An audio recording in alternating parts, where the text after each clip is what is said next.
Now, back to New Zealand Prime Minister Jacinda Ardern, who went from being the darling of the left, the queen of empathy, to facing a big loss at the polls. And instead of battling it out and allowing the people to pass judgment on her performance, she is quitting before she's dumped.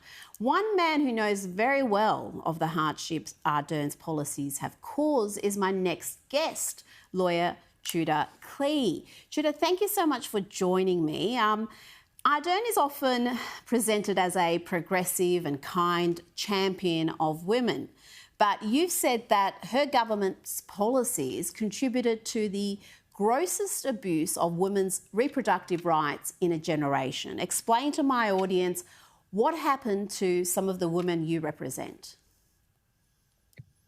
Yes, well, essentially, when the border was shut during the COVID lockdown, the government put in place an exemption program, for instance, so that people with a medical condition overseas could find a way back to New Zealand for help. When they set it up, it explicitly excluded pregnancy and childbirth. So as a result of that, we had many women and families who were split, and they couldn't even come back to their own country to give birth safely. That obviously had an enormous impact on many women who were sitting at home in New Zealand during a lockdown where it was illegal to even have their family come and help them with the baby. The husband or the father was stuck overseas, and vice versa. Women who wanted to come back and give birth with support, and instead were in countries that had inadequate medical facilities, and in some cases it was even illegal for them to be pregnant and unmarried in the countries they were in, and all of their applications were rejected. And I know one woman you represented was in Afghanistan, somewhere where she was certainly not going to get the sort of medical care she would receive in New Zealand. And it's not just the birth that's impacted here. This affects the citizenship of their children and their children's children. Yes, well, last month I was in an interview and I raised the issue that under New Zealand law, every single one of the babies that is born overseas does not have the ability to pass on citizenship to their own children in the future automatically. And in fact, some of the children born overseas, even if they have a New Zealand citizen parent, may not even be New Zealand citizens at all now.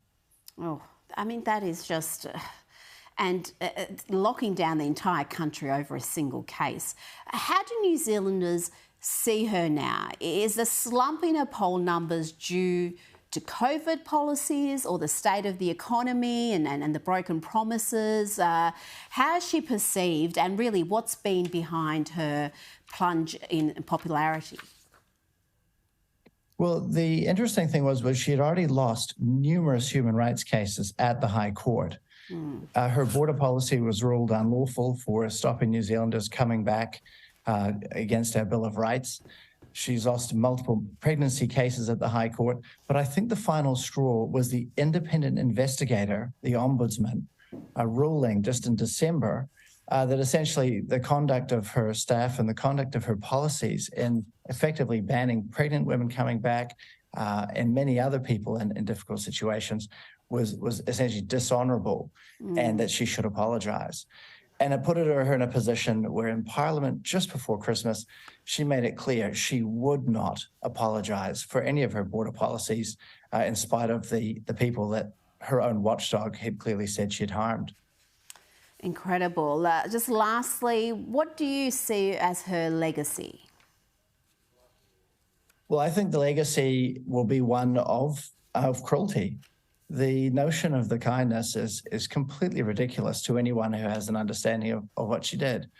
I mean, ultimately, when we're talking about things like the pregnant women who were forced to be born overseas are now finding out their children's citizenship is irreparably damaged because of this policy, we have to remember that the border was open if you were wealthy or you're an entertainer or a sports person. So when I was fighting pregnancy cases pro bono for 35 families to come back, Jacinda Ardern's policy allowed 64 foreign DJs to fly into New Zealand to make millions of dollars out of us, while simultaneously forcing these women into incredibly stressful and difficult situations. It was a callous disregard for their rights and the rights of their children. And what I'm interested in is that the story of the citizenship, which is an enormous scandal in itself, was due to break next week. And the government had already been asked to comment on it. And I have a feeling that Jacinda Ardern saw this as something she couldn't come back from, because these children's citizenship is irreparably damaged. And I just don't see how she could have gone through next week as the Prime Minister having to answer questions about that and try to continue to not apologise for what her policy did.